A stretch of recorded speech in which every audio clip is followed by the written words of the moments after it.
불교와 친해지기.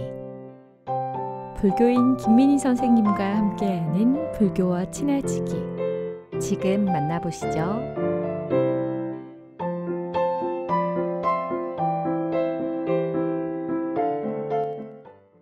불교와 친해지기, 불교인 여여와 김민희입니다. 아침에 눈을 뜨면서 마음 안에서 일어나는 일은 무엇일까요?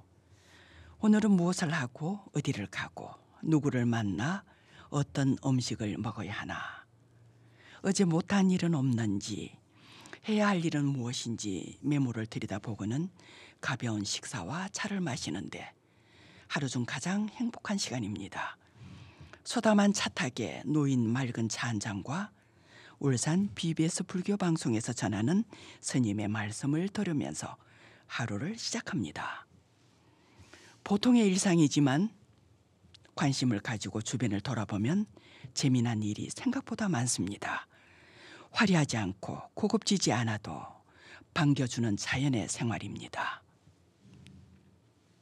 꽃 피고 열매를 맺고 그 열매를 떨어뜨리는 하늘과 바람 이야기, 따뜻한 햇볕으로 키워주는 성장 이야기와 그 바탕을 이루는 단단함과 유연함은 땅과 물이 하는 일입니다. 이들은 서로 형편에 따라 조화를 이루고 있습니다. 이들은 변화와 성숙에 따라 생멸하는 것까지 다 알고 있지요. 생겨난 것은 키우고 지키며 사라지는 걸 보면서 진여의 본분을 생각하게 되는데요. 중생계의 생멸문과 괴로움을 벗어난 진여의 문으로 한 마음에 두 개의 문이 있는 것 같습니다. 반야심경에서 차 안에서 피 안으로 가는 것과 같은 것이랄까요? 뒤바뀐 헛된 생각을 멀리 떠나 완전한 열반에 들어가며 무유공포 원리전동 몽상 구경열반이라는 구절처럼요. 비로자나 부처님의 수인에서 보듯이 부처와 중생이 서로 다르지 않고 둘이 아니라는 겁니다. 양손의 엄지와 금지를 맞닿게 하여 오른손으로 감싼 손모양입니다. 부처님을 상징하는 오른손의 엄지는 진여문이고 중생을 상징하는 왼손의 금지는 생멸문이 됩니다. 문이란 것은 들어가기 위해서는 열어야 하고 지켜야 할 것이 있을 때는 닫아야 합니다.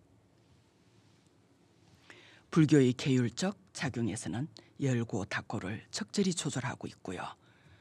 무조건 열어놓은 것도 아니고 그렇다고 닫고 있는 것도 아니란 것입니다. 필요시에 열고 닫고를 반복하는 문을 생멸문이며 하며 생멸문과는 달리 열고 닫음이 없는 문이 진여문인 것입니다. 진여의 문은 한량이 없고 무진하여 크기를 알 수 없는 것이거든요. 그래서 열려 있는지 닫혀 있는지를 알지 못합니다. 그래서 다만 눈에 보이는 생멸문에 의지할 뿐이죠. 답답한 중생들이 하는 짓거리를 안타깝게 여기시는 선지식은 없는 문조차 깨트리는 관법으로 그들은 백척간두 진일보 한 걸음 더 나아가는 용기를 보여주고 거꾸로 매달린 고통의 전도 몽상 이런 세상을 바로 잡아주는 겁니다. 두 개의 문이 앞뒤로 이름을 달리하고 있지만 덩어리는 서로 붙이고 있거든요. 두 개의 문으로 나눠지는 것은 원인, 그 원인이 무명입니다. 세상의 일을 여실하게 보는 지혜가 없다는 의미입니다. 고대 그리스의 철학자입니다. 길거리의 삶을 살았던 디오게네스, 그를 찾아온 알렉산더 대왕이 원하는 것이 무엇인가 하고 물으니까 그는 이렇게 대답을 합니다. 원하는 것은 아무것도 없으니 그 햇빛만 가리지 말라고요. 대낮에 등불을 들고 사람을 찾아 헤맨 디오게네스, 그는 사람은 많아도 설만한 사람을 찾기가 매우 어렵다고 하였습니다. 이와 같이 지혜를 가린 무명은 괴로움을 발생케 하는 조건이 됩니다. 왜 괴로움을 발생케 할까요? 무명을 무지라고도 하는데요. 무지란 알지 못하고 지혜도 없다는 것이에요. 화엄 겸 신무진장품에 무명을 사실대로 알고 무명의 집을 사실대로 알고 무명의 멸을 사실대로 알고 무명이 멸하는 도를 사실대로 안다. 어떻게 아는가? 업을 따른 과보와 모든 행의 인연으로 지은 것은 실체가 허망하고 거짓이어서 공하고 실상이 없어서 나도 아니고 경고함도 아니고 조그만 법도 성립할 것이 없음을 안다고 하였습니다.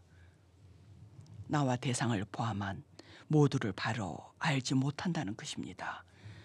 바르게 알지 못한 상태에서의 행동이며 행동의 주체가 몸과 말과 마음이 되니 이들을 일러서 신구의 삼업이라 합니다. 불교에서는 무지한 삼업의 행을 개정해 사막으로 조절합니다. 개학은 도덕적인 정직성을 강조하고 정학은 안정되고 들뜨지 않는 마음을 유지하게 하며 해학은 바른 알아차림과 지휘작용을 응원합니다. 또한 사막의 바탕에 팔정도의 정진, 수행으로 이들을 지키게 합니다. 수행의 소중함을 강조하는 야온스님의 초발심 자경문, 그 중에 한 부분입니다. 올 때도 한 물건이라도 가져오지 않았고 갈 때도 역시 빈손으로 가는 것이다. 나의 재물이라도 아끼는 마음이 없어야 하는데 다른 이의 물건을 어찌 탐하겠는가. 한 가지라도 가져오지 못하고 오직 엄만히 몸을 따른다. 3일 닦은 마음은 천년의 보배여 100년 탐한 물건은 하루아침의 티끌이다. 3일 수심은 천년 보여 100년 탐물은 일조진이라는 말씀인데요. 어른 스님의 법문에서 아마 많이 들어보셨을 겁니다. 이 초발심 자경문은 출가한 스님의 기본 교과서와 같은 것인데요. 진울 스님, 원효 스님, 야온 스님의 가르침 3가지를 합본된 책입니다. 이러한 가르침을 신구의 삼업에 배어들도록 노력하는 일이 수행입니다. 노는 일입에 염불하며 염불하는 자는 누구인가 하시면서 이 화두가 잠시도 떨어지지 않게 잘 지켜가시길 바라며 멋진 불교인을 응원합니다. 안녕히 계십시오.